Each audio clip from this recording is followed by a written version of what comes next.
Tu vois, le monde se divise en deux catégories. Ceux qui ont un pistolet chargé et ceux qui creusent. Toi, tu creuses.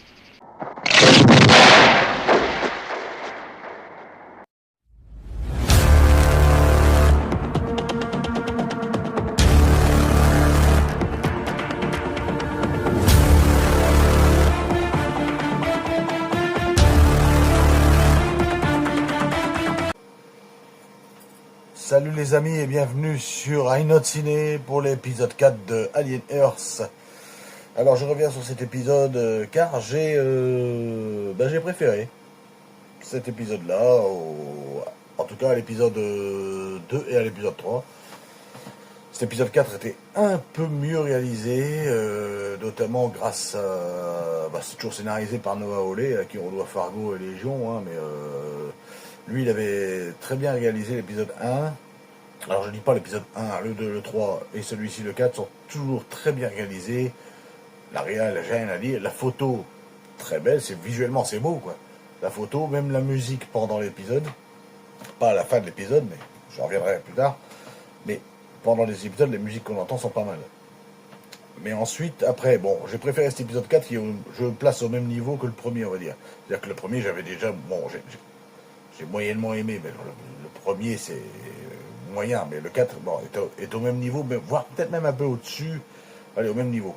Mais ce que je ne supporte toujours pas dedans, je vais vous le dire, et ce que j'ai préféré aussi. Donc je vais commencer par, je vais y aller pêle-mêle, hein. Donc je ne supporte toujours pas l'espèce d'ado PDG qui est toujours pieds nus, là, donc le PDG de Prodigy qui a une tête à claque à n'en plus finir avec...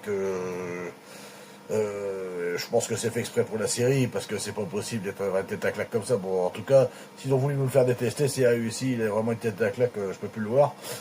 Ensuite, ce qui est un peu mieux réalisé, par contre, alors ce serait l'émotion qui rejoue un peu plus dans il y a un peu plus d'émotion dans cet épisode-là, surtout entre le frère et la sœur, donc entre Joe et Marcy, donc Wendy.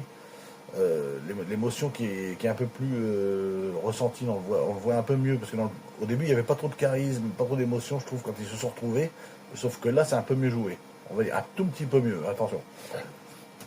Le fait qu'elle ressente la créature dans l'épisode précédent déjà, mais surtout là qu'elle la représente et qu'elle arrive à reproduire le son également de la créature, j'ai trouvé ça aussi très bien, c'est une bonne idée, on va dire. Et ce que j'ai bien aimé aussi, enfin, on va dire que c'était un peu moyen la scène, donc là, je vais spoiler un peu plus, donc si vous voulez pas voir la série, si vous voulez voir la série avant, regardez la série, vous reviendrez voir ma critique après, là je commence à spoiler maintenant. La scène de la fille enceinte, la fille rousse enceinte qui dit à sa mère, on va dire, de laboratoire là, qu'elle est enceinte, donc évidemment on se devine qu'elle n'est pas enceinte d'un être humain. Ça, je pense que vous le devinerez en voyant la série après, ou si vous l'avez déjà vu avant, on sait très bien, on a deviné. Bon, j'ai trouvé c'est intéressant. Ouais, le fait qu'elle lui saute dessus comme un tigre, comme un alien, on va dire, bon, c'est plutôt pas mal, on va dire, mais bon. Par contre, une scène que j'ai pas aimée, c'est la fameuse scène, encore une fois, comme on avait déjà eu dans l'épisode d'avant, entre le cyborg Moreau et le petit jeune, enfin le gosse en transition dans le corps d'un ado, là. Qui lui dit mais fais-moi confiance, tu es mon ami, il faut que tu me fasses confiance. Alors que rien qu'en entendant sa voix, t'as pas du tout envie de lui faire confiance au gars.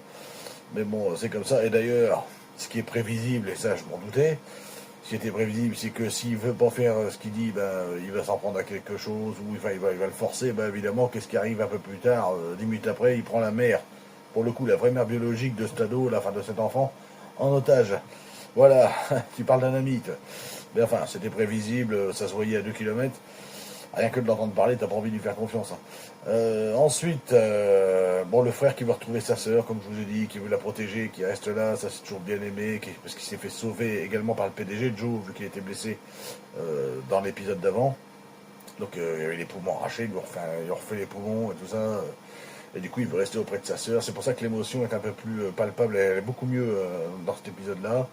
Ce que j'ai bien aimé aussi là-dedans, par contre, c'est le personnage de Kirsch. Enfin, je trouvais que le personnage de Kirsch, donc joué par Timothy Olyphant, qui est superbe toujours, qui est toujours un peu ambigu comme acteur, mais alors là, celui-là, elle est vraiment ambigu son rôle, on se doute que le gars il cache quelque chose, il y a un double jeu, et je trouve que là-dedans il est bien, surtout quand il entend la conversation entre le cyborg et le jeune, il sait très bien qu'il y a un double jeu, enfin il est très fort cet acteur-là, je trouve qu'il y a un peu plus de mystère autour de son personnage, c'est beaucoup mieux amené dans cet épisode-là, et puis bon, il ressemble toujours à Sting dans Dune, mais bon, il joue bien, Timothy Olyphant, il n'y a rien à dire.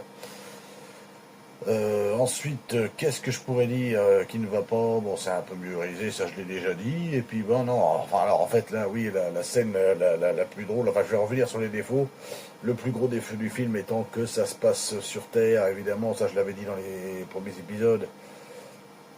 J'ai fait remarquer ça à beaucoup de mes collègues, à beaucoup de potes, des collègues, enfin, il y a des confrères aussi qui l'ont remarqué, mais moi j'avais remarqué ça, j'en ai même parlé à mon meilleur pote, on est fan de cinéma, passionnés de cinéma tous les deux, mais quand on vous dit, quand on se dit, moi, enfin, on est fan de la saga, de la franchise, des premiers films, et quand on voit le premier Alien de 79 de Ridley Scott, ils arrivent dans l'inconnu, ils arrivent sur cette planète où ils découvrent ces œufs, où ces créatures leur sautent dessus, et qui se font bouffer par une créature, déjà dans le premier, le 8e passager d'ailleurs, c'est le cas de le dire, et du coup voilà, on se dit pas que c'est un xénomorphe déjà, hein, parce que j'ai eu une petite leçon d'un détracteur, un petit commentaire désagréable qui me dit mais toi tu devrais pas être critique ciné avec ta chambre d'ado et tout ça. Bah, ma chambre d'ado, j'ai envie de te dire, bah, ma chambre d'ado, pour toi tu trouves que c'est une chambre d'ado alors que c'est une chambre de passionné, mon gars, t'as tout ce que tu vois là, enfin t'as pas tout vu, ma collection, tout ça, enfin c'est une collection, déjà c'est une pièce où je me consacre qu'au cinéma, à mes vidéos. Voilà, donc c'est pas, je vis pas seul, hein. J'ai une chambre avec ma femme, avec mon épouse. Voilà, c'est une pièce où je me détends, c'est une pièce où j'ai que le ciné, j'ai aussi des livres, j'ai un peu de tout, j'ai des jeux aussi, des jeux vidéo aussi, mais j'ai un peu de tout, mais j'ai des films, et j'ai énormément de films. Si tu savais, mon gars, depuis 43 ans que j'ai bientôt, et que quand tu penses que ça fait 5 ans, enfin, je pense que s'il voit cette vidéo, il saura que c'est de lui que je parle.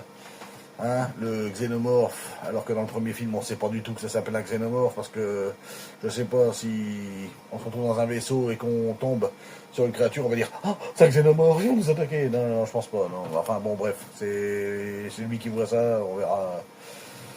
Enfin, il y a toujours des rageux, voilà. Bon, je peux comprendre qu'il aime bien la série, mais qu'il vienne pas me chercher dans mon univers non plus. Je l'ai jamais insulté, moi, je l'ai pas cherché. Voilà, c'est des rageux, voilà. Qu'est-ce que tu veux dire?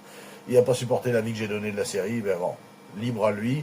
Lui, il a le droit d'aimer, moi j'ai le droit de pas aimer, mais voilà, je ne donne que mon avis. Et voilà, je disais juste que si ça passe sur Terre, ça aurait dû se passer, moi, sur une planète, cette série. Ça aurait dû se passer sur une autre planète. Vu que ça se passe 2 ans avant le premier Alien, on aurait dû se passer ailleurs. Vu que dans le premier Alien, ils n'ont aucune connaissance de ce qui se passait sur Terre 2 ans avant. C'est-à-dire dans cette série. Si vous voyez ce que je veux dire. Dans le premier Alien, ils auraient dû savoir qu'il y avait déjà eu un conflit dans ce cas-là.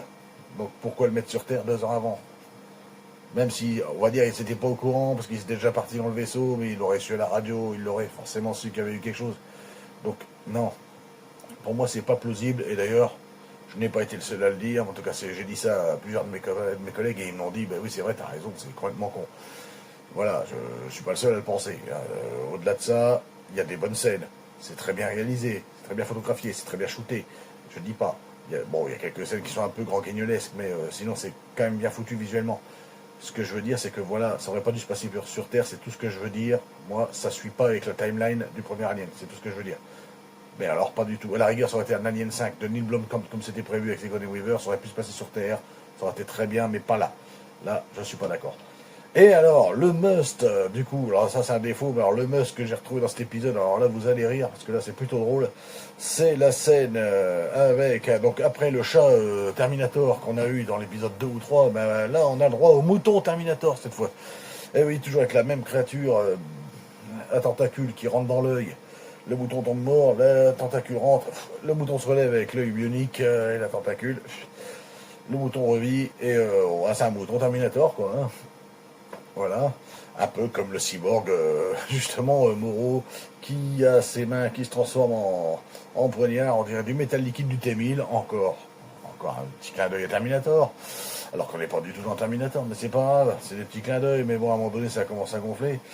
Et le pire de ça, c'est qu'un peu plus tard, vous voyez ce même mouton Terminator endormi et qui respire d'une façon, bon, dirait Dark Vador, sous son masque, évidemment. Alors là, la respiration de Dark Vador, vous verrez, vous me direz, j'ai pas tort. Regardez bien, à un moment donné, un peu plus tard, vous voyez le mouton Terminator, et un peu plus tard dans l'épisode, vous voyez le mouton commence à respirer, il respire fort, ils ont mis la respiration de Dark Vador, vous allez voir, vous allez rire. Enfin, tout ça pour vous dire que, bon voilà, j'ai quand même trouvé cet épisode supérieur aux deux autres, enfin, un petit peu supérieur aux deux autres. Disons qu'entre le minimum qui est là et le maximum qui est là, je mets la série comme qu'elle était à peu près là la semaine dernière. Bon, là, elle est remontée un tout petit peu là, voilà, elle est au moyen moins, quoi, voilà. En tout cas, voilà, c'est tout ce que j'avais à dire. Je continuerai à regarder les épisodes parce que je vais jusqu'au bout de ce que j'ai dit. Je ferai bientôt une vidéo, peut-être demain ou après-demain, sur autre chose, parce que j'ai une autre critique à faire, et puis j'ai peut-être un petit bonus à vous proposer. En attendant, abonnez-vous à ma chaîne si ce n'est pas encore fait, et on se trouve bientôt, ou demain, pour une autre vidéo. Allez, salut!